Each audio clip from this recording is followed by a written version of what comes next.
있습니다. 요한복음 16장 7절부터 13절까지입니다. 저와 여러분이 한 절씩 같이 교독할게요. 제가 7절 먼저 읽겠습니다. 그러나 내가 너에게 실상을 말하노니 내가 떠나가는 것이 너에게 유익이라.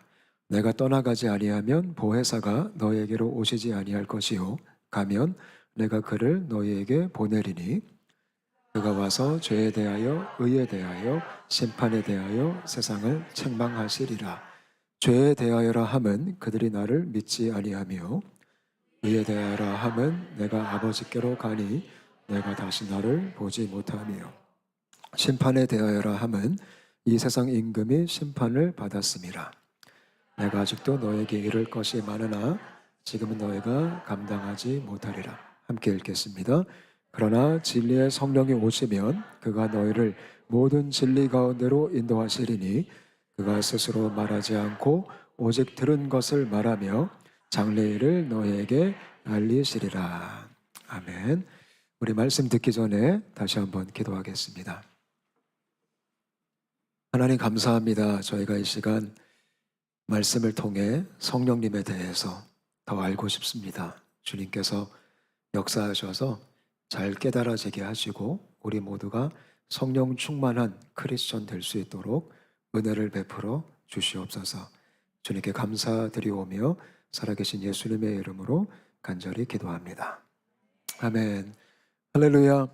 아멘. 저희 오늘은 성령님에 대한 말씀을 함께 나누겠습니다. 주보 안쪽 보시면 설교 노트 있으니까요. 참고하시면서 또 필기하시면서 함께 말씀을 나눌게요. 오늘은 성령 강림 주일이에요. 보통 이 성령 강림 주일을 이 부활절부터 50일째 되는 그 기간에 이 성령 강림 주일을 지킵니다. 그래서 상당수의 많은 교회가 오늘 주일을 이 성령님을 묵상하고 또 성령님에 대해서 말씀을 나누는 그런 주일로 함께 보내게 됩니다. 저희들도 오늘 이 시간을 통해서 성령님을 더욱더 알아가는 그런 은혜를 누리게 되었으면 좋겠습니다. 어떻게 여러분들은 성령님하고 좀 친하십니까? 제가 가만히 보니까 이 교단마다 조금 달라요. 근데 유독하게 성령님을 좋아하는 교단이 있어요. 대개 어떤 교단이 성령님을 지나치게 좋아할까요? 보통 이 오순절 계통 교단이 성령님을 아주 좋아합니다. 그래서 우리가 잘 아는 순복음교회 이런 교회는 이 성령님이 절대적이죠. 그래서 성령 충만, 기도하자, 성령 받자 이런 이야기가 정말 이 교회 안에 아주 많아요. 또 은사주의 신학을 추구하는 교회들도 성령님을 상당히 좋아합니다. 근데 저희 교회처럼 이 장로교회 베이스가 있는 교단들은 성령님을 인정은 해요. 우리가 성령님을 없다 이런 말을 하면 이단이죠. 인정은 하지만 약간 경계심이 있는 게 저희 같은 이 장로교단입니다. 여러분 저희 온사랑교회의 뿌리가 어딘지 아시나요?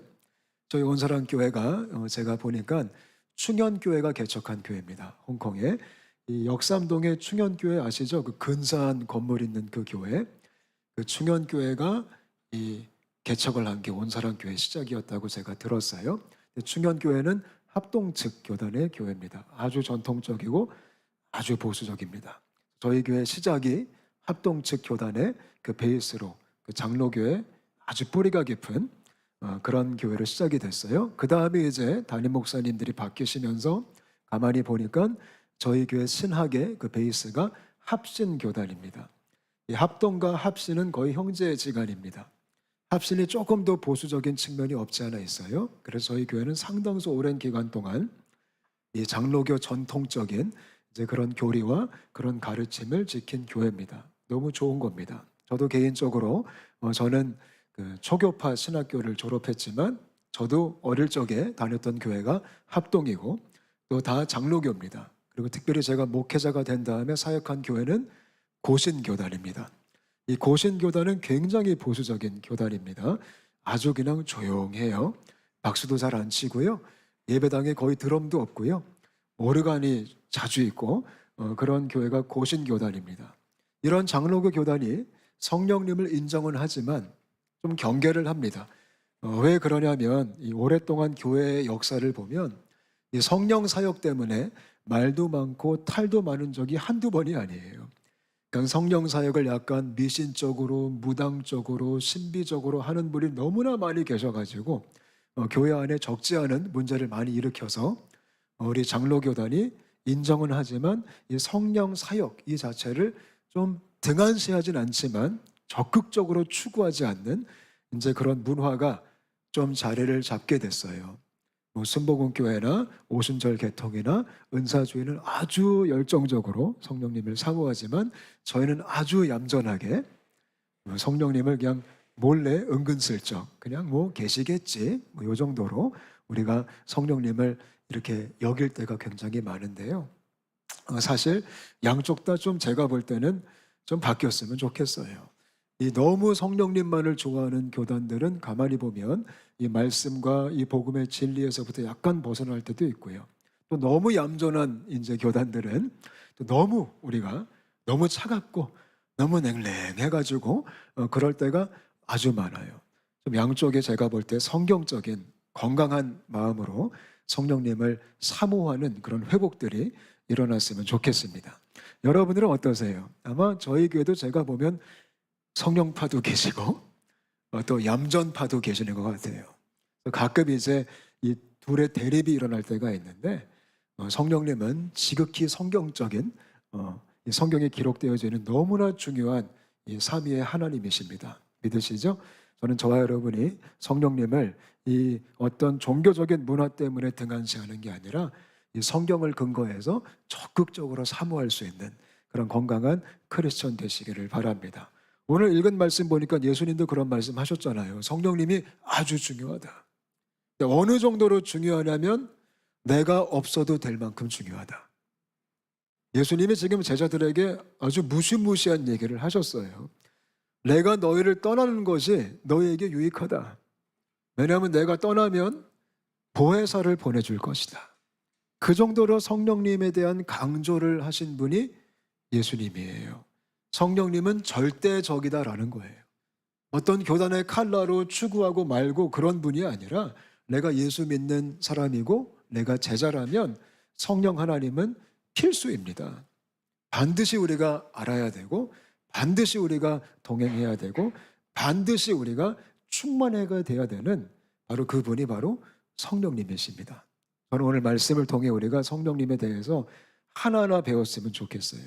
제가 볼 때 성령 사역이 막 이렇게 곁길로 가는 이유가 체험과 뭐 이런 경험은 많이 강조하지만 정말 성경적으로 성령님이 어떤 분이신지 그거에 대한 티칭이 없었기 때문에 오늘날 이 성령 사역에 너무나 많은 잘못된 모습들이 나타난 것 같아요. 성령님은 우리가 경험하기 전에 어떤 분인지 잘 알아야지 우리가 올바르게 추구할 수가 있습니다. 그래서 오늘 제가 간단하게 요한복음 말씀을 통해서 성령님에 대해서 나누게 되었으면 좋겠습니다. 아멘. 이 요한복음 14장, 15장, 16장은 예수님께서 가르쳐 주신 성령론이에요. 성령론. 성령님에 대한 이론들이죠. 너무 중요한 겁니다. 여러분들은 성령님 그러면 성경에 어떤 책이 가장 많이 생각나세요? 사도행전이죠. 우리가 성령행전이라고도 하잖아요. 사도행전은 성령님의 실제적 역사를 많이 기록했어요. 요한복음 말씀은 예수님께서 직접 가르쳐 주신 성령님에 대한 이론이 나와 있어요. 그래서 정말 중요한 게 요한복음 말씀이에요. 그러니까 요한복음에 주님께서 가르쳐 주신 성령론에 대한 지식이 있을 때 우리가 정말 건강하게 사도행전을 경험할 수 있는 거예요. 그러니까 사도행전만 난 좋아한다. 그런 분들은 신비주의에 빠질 수가 있어요. 그래서 우리가 정말 건강하게 예수님의 가르침을 통해 성령님에 대한 지식을 소유할 수 있게 되시기를 축복합니다. 자, 2번 볼게요. 2번. 제가 거기다 이상한 말을 써놨어요. 오늘 설교 제목이 파라클레토스예요. 파라클레토스. 이게 뭐냐면 헬라어로 성령님을 가리킵니다. 파라클레토스. 근데 파라클레토스가 무슨 뜻일까요?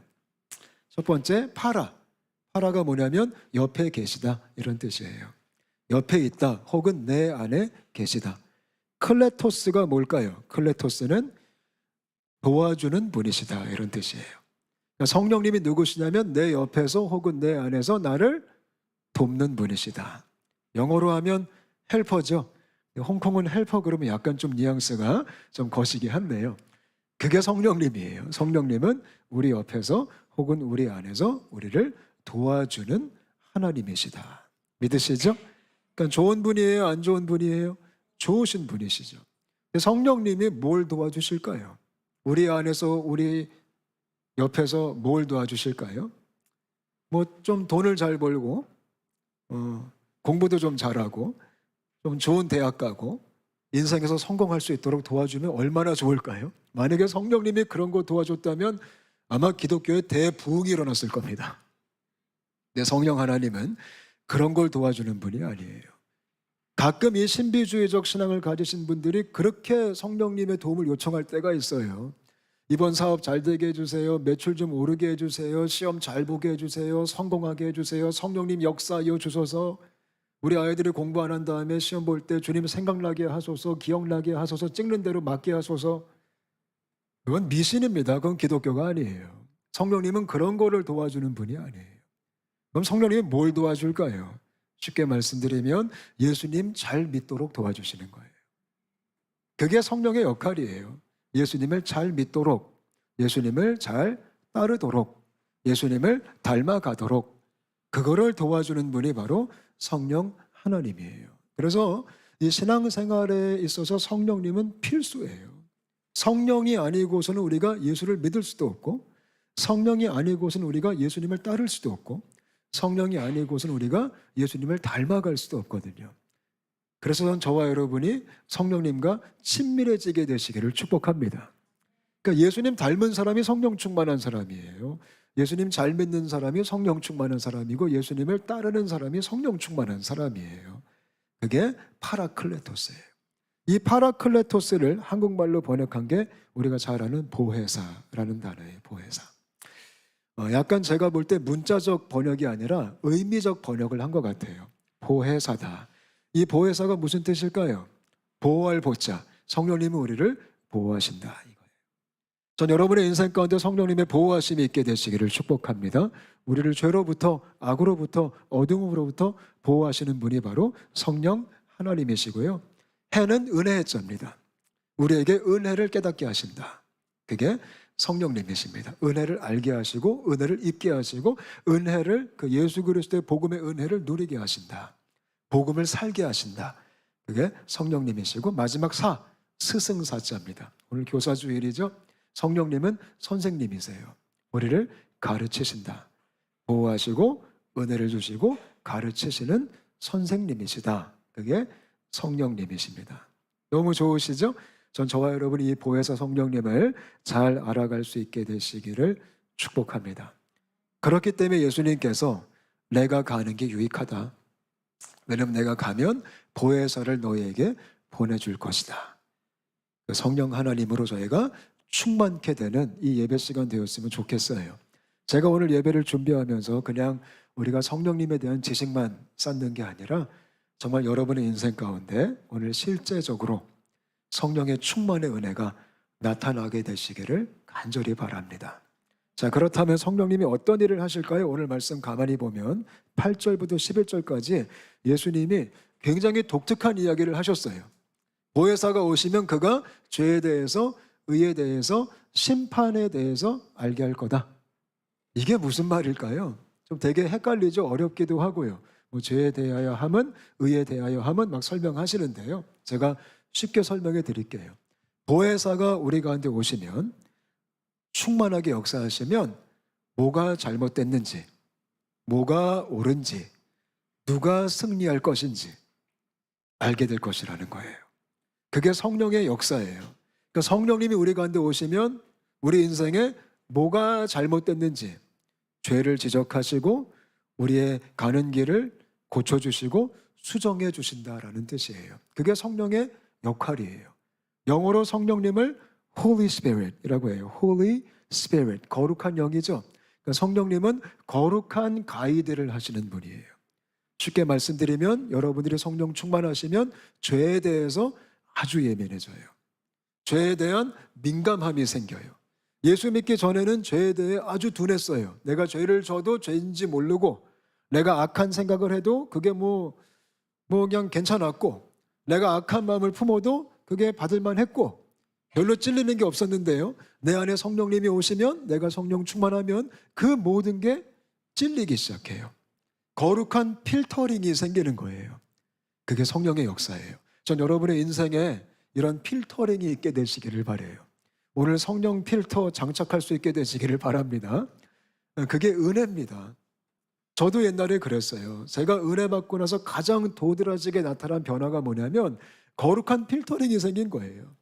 옛날에는 악한 생각, 음란한 생각, 교만한 생각해도 괜찮았는데 이 성령님이 내 안에 계시고 나서는 그게 필터링으로 걸러지기 시작하고 그렇게 마음에 찔리더라고요. 지금도 똑같아요. 지금도 계속적으로 제 안에 항상 찔림이 있어요. 최근에 제가 되게 재밌는 찔림을 좀 경험했어요. 몇 주 전 이야기인데요. 제가 새벽기도 설교를 하다가 그 당시 어떤 말씀을 나눴냐면 예수 믿는 것은 크리스천들은 삶의 경계선이 또렷해야 된다 이런 얘기했어요. 특별히 이웃과 이웃 사이에서 우리가 선을 지킬 줄 알아야 되고 우리가 공과 사를 구분할 수 있는 지혜가 있어야 된다. 서로 배려하는 마음으로 제가 그 설교를 했거든요.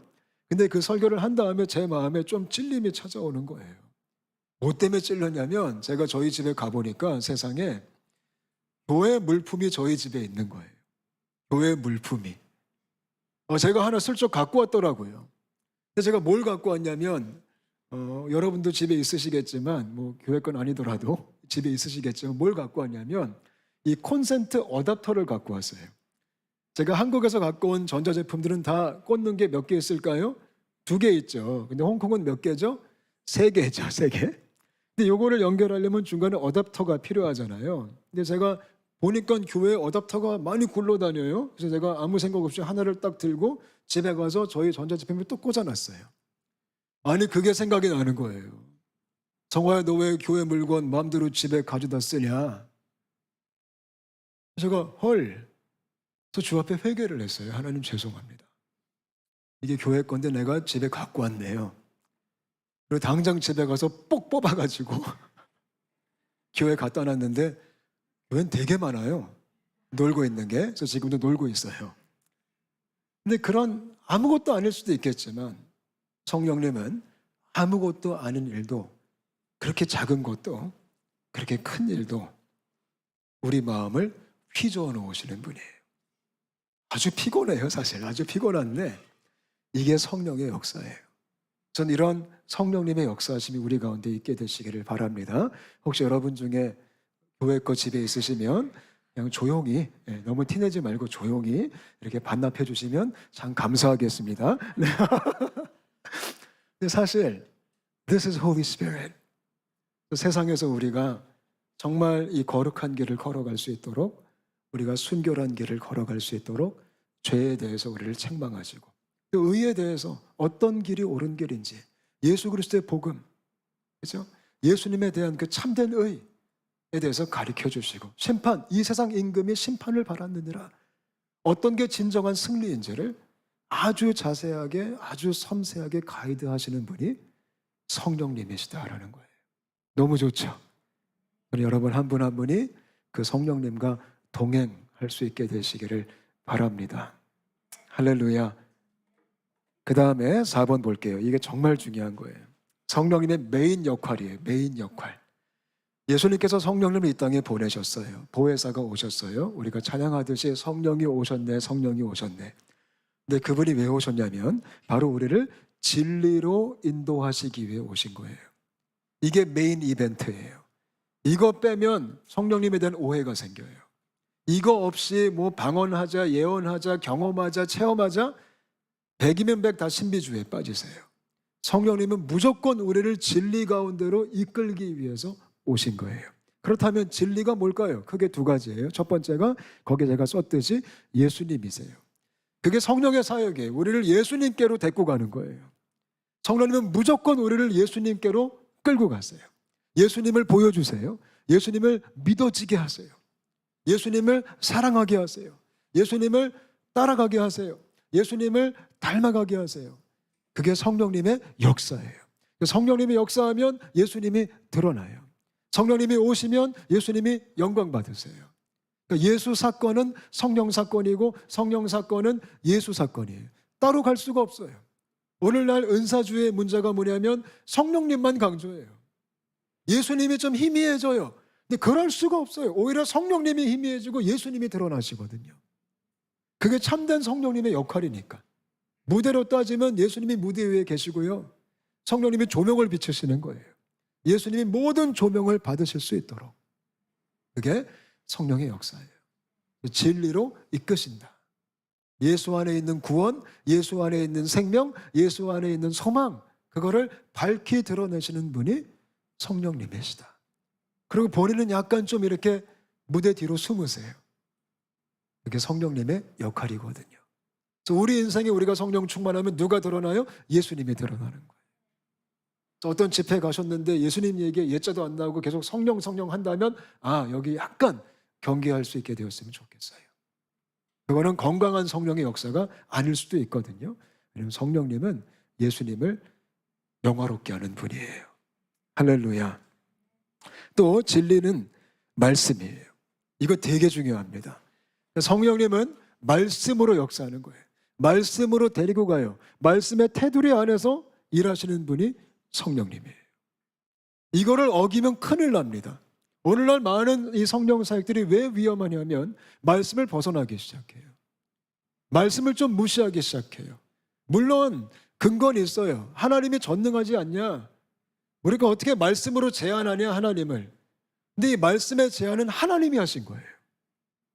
우리가 곁길로 가지 않도록, 우리가 다른 이상한 믿음에 빠지지 않도록 이 말씀의 경계를, 테두리를 주님이 주신 거거든요.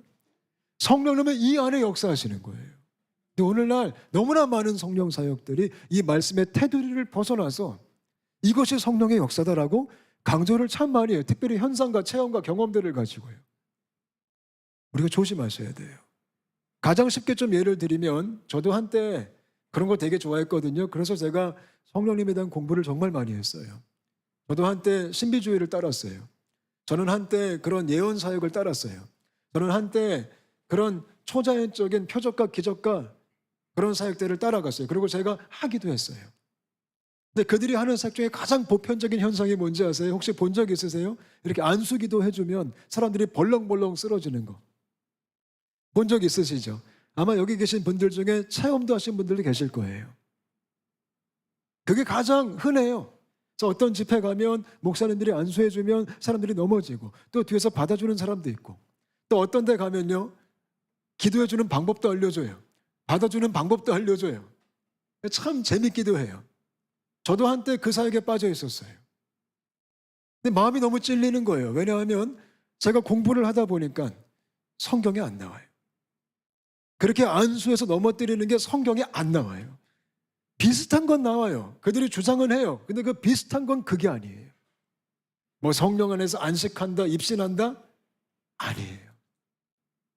근데 그걸 그럴싸하게 명분을 만들어서 그 사역을 통해 제가 그 안에 함께 있어 보니까 정말 무서운 게 뭔지 아세요? 사역자들이 신이 돼요. 기도해 주는 사람이 영적 권위가 생기고요.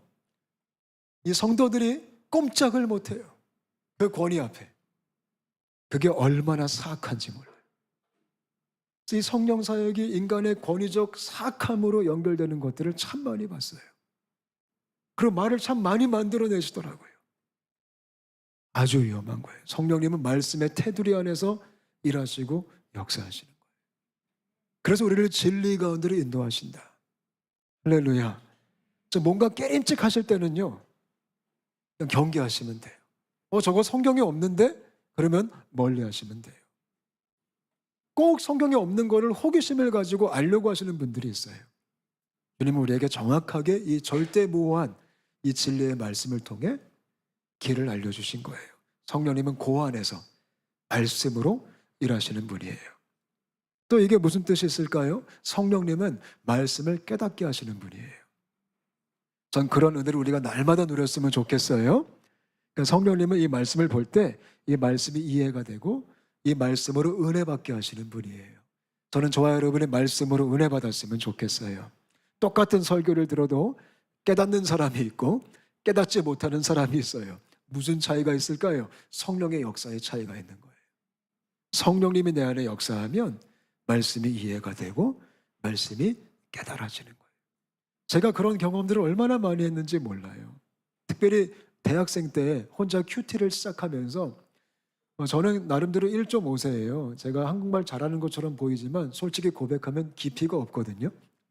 잘 모르는 게 많아요. 그렇다고 또 영어를 잘하냐? 1.5세는 뭘 잘하는지 모르는 사람들이에요. 근데 제가 성경을 보니까 이게 도무지 무슨 말인지 모르겠는 거예요. 말이 또 얼마나 사극적인지. 또 한국 성경은 이게 정말 진실로 진실로 내게 이르노니. 아니 왜 말을 그렇게 해요? 무슨 드라마 찍어요? 단어도 너무 힘들고. 제가 은혜 받고 말씀을 큐티하는데 너무 말씀을 알고 싶은데 이해가 안 되는 거죠. 그래서 말씀 붙들고 제가 씨름을 진짜 많이 했어요. 주님 이게 무슨 뜻입니까? 알려주세요. 제가 그 당시 큐티를요 1시간 반에서 2시간씩 했어요. 왜냐면 이해가 안 되니까. 근데 놀라운 게 뭐냐면 기도하고 성령님을 의지하다 보니까 말씀이 많이 깨달아지는 거예요. 아 이런 뜻이었구나. 성령의 감동이 스승사자 그 가르쳐 주심이 실제가 되는 거예요. 할렐루야. 그런 체험들을 할 수 있게 되시기를 바라요. 그게 진짜 건강한 체험이거든요. 가장 건강한 체험은 말씀 체험이에요. 뭐 뒤집어지고 뭐 보고 뭐 듣고 뭐 그런 것도 제가 부인하지는 않아요. 있을 수 있어요. 그러나 가장 건강하고 가장 확실한 경험은 말씀을 내가 경험하기 시작하는 거예요. 특히 설교하는 자로서 저는 이게 가장 중요해요. 저한테요. 그냥 설교를 제가 그냥 문자적으로 그냥 지식적으로 전달하는 게 아니라 이 말씀이 깨달아지고 이 말씀이 내 안에 스며들고 이 말씀이 소화가 된 상태에서 설교하고 싶거든요. 그래야지 이게 전달이 되잖아요. 그런 성령님의 일하심이 여러분의 삶 속에 실제가 되시기를 간절히 바랍니다. 5번 볼까요? 5번. 성령님은 일어날 일들을 알게 하십니다. 그 13절 끝머리에 이렇게 말씀하셨어요. 이거 좀 중요한 얘기예요. 그가 스스로 말하지 않고 오직 들은 것을 말하며 장래의 일을 너에게 알리시리라. 아주 이상한 말씀을 하셨어요. 예수님께서. 보혜사가 오시면 너희들에게 장래의 일을 알게 하실 것이다. 그거를 말할 것이다. 그리고 이 말 딱 들으면 단번에 생각나는 게 뭐예요? 예언. 그죠? 예언. fortune telling 같은, 점치는 것과 같은 그런 예언적 미래에 대한 것들을 성령님이 알려주신다. 이것 때문에 너무나 많은 예언 사역자들이 나왔어요. 내가 예언 기도해 줄게. 성령님은 예언하게 하시는 분이야. 또 고린도전서 12장에 그 예언의 은사 내가 갖고 있어. 내가 예언을 하면 너는 그 말씀을 들어야 돼. 이런 종류의 사역들이 무분별하게 지금 막 펼쳐지고 있거든요. 근데 사랑하는 여러분, 진짜 위험합니다. 예수님께서 성령님이 장래일을 알게 하신다. 이것은 이 점치는 예언을 말한 게 아니에요. 성경에 예언이란 단어가 있죠. 근데 예언이란 것은 우리가 잘 알듯이 미래를 때려 맞히는 게 아니에요. 그건 세상이 말하는 예언이고요. 성경이 말하는 예언은 미래 예자가 아니에요. 맡길 예자예요. 맡길 예자. 내가 맡긴 것을 말한다. 우리가 예금할 때 그 예자 있잖아요. 그게 성경적 예언이거든요. 너무나 많은 사람들이 미래 예자를 써가지고 성령이 오시면 마치 점치듯이 내가 너의 미래를 알게 하겠다. 너무나 많은 분들이 예언기도 받으려고 얼마나 애를 쓰는지 몰라요. 이 예언기도 사역은요 정말 위험한 사역이에요.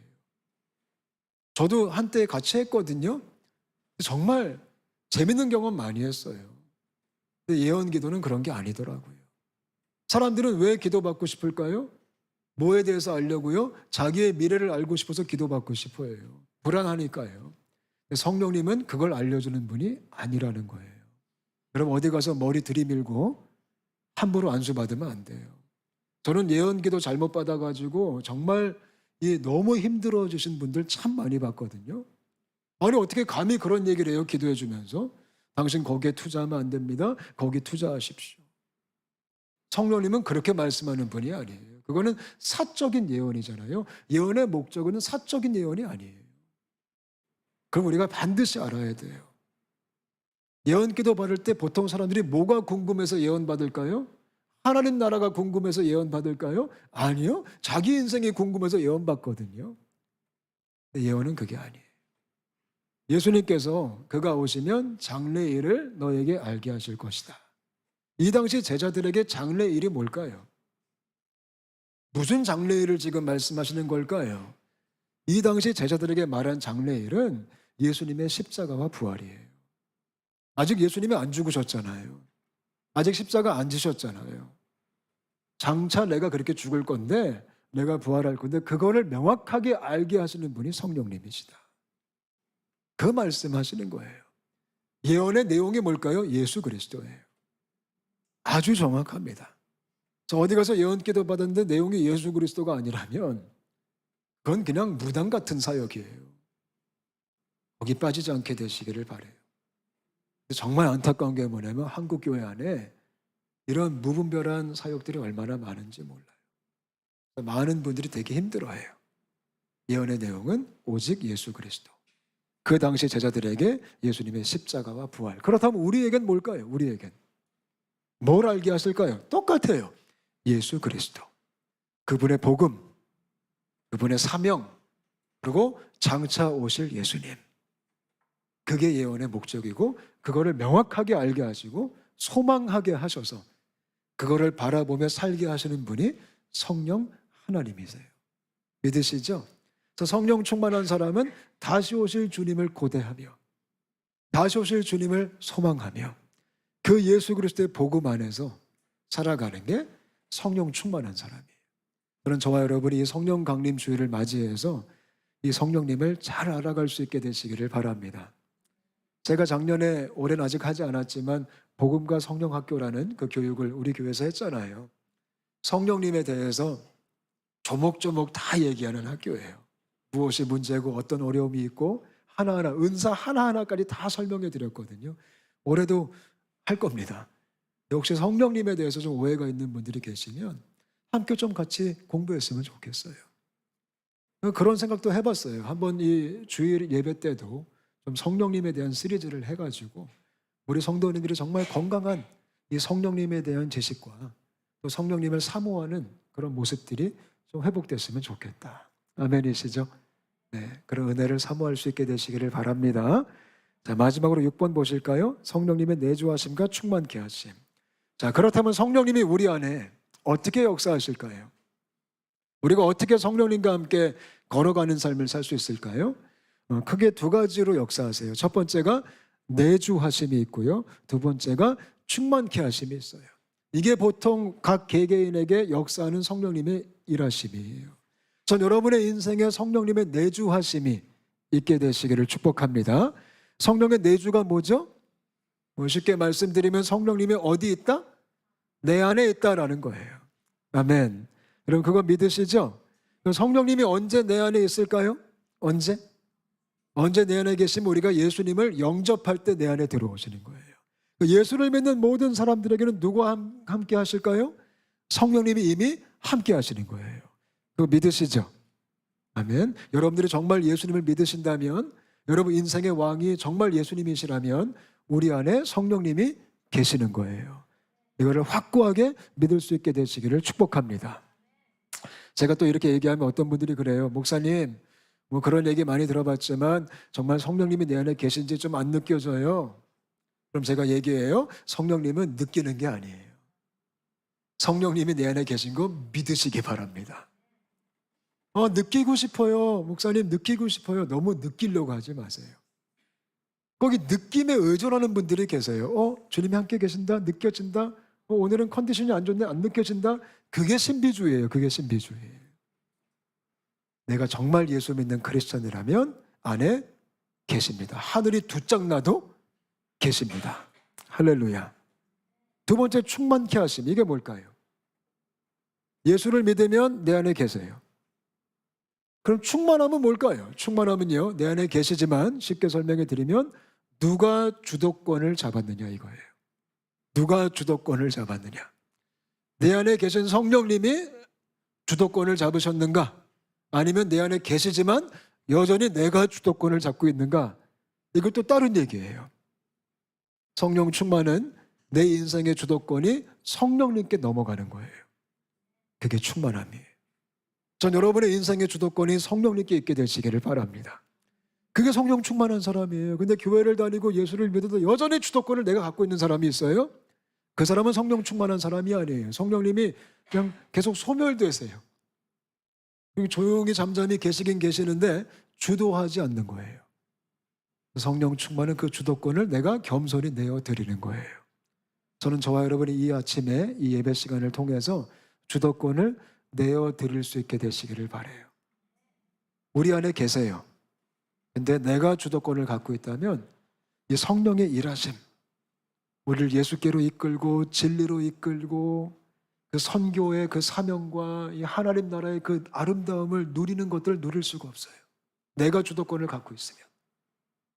그 주도권을 주님께 드릴 때, 그때 주님이 우리의 삶을 통해서 하나님 나라의 놀라운 일들을 펼쳐가시는 거예요. 여러분의 주도권은 누구한테 있으십니까? 성령님이 종이십니까? 아니면 성령님이 주가 되십니까?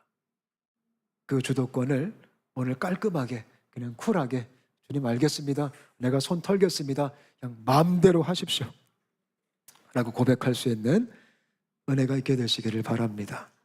아멘. 아주 실제적인 거예요. 그래서 오늘은 저희가 이 주도권 포기를 하면서 그런 자들에게 성령 강림 주일이 진짜 성령 강림 주일 되시기를 축복합니다. 같이 한번 기도하겠습니다. 우리 합심해서 같이 기도하고 싶어요. 우리 같이 기도하실 때 방금 제가 결론으로 말씀드렸다시피 이 주도권 내어드리는 기도했으면 좋겠습니다. 지금 누가 주도하십니까? 많은 분들이 교회를 다니지만 여전히 본인들이 주도할 때가 많아요. 예수를 믿지만 여전히 내가 내 마음대로 주도할 때가 많아요. 네? 성령 충만한 사람은 성령님이 주도하시는 거예요. 그분께 모든 걸 맡기는 거예요. 내 직장의 모든 일들, 내 자녀의 일들, 내 가정의 일들, 사역에 대한 모든 것들, 교회에 대한 모든 이슈들 성령님이 주도하여 주옵소서. 말씀이 주도하여 주옵소서. 우리 시간 실질적으로 그 주도권 우리가 움켜쥐지 말고요, 내어드리시면서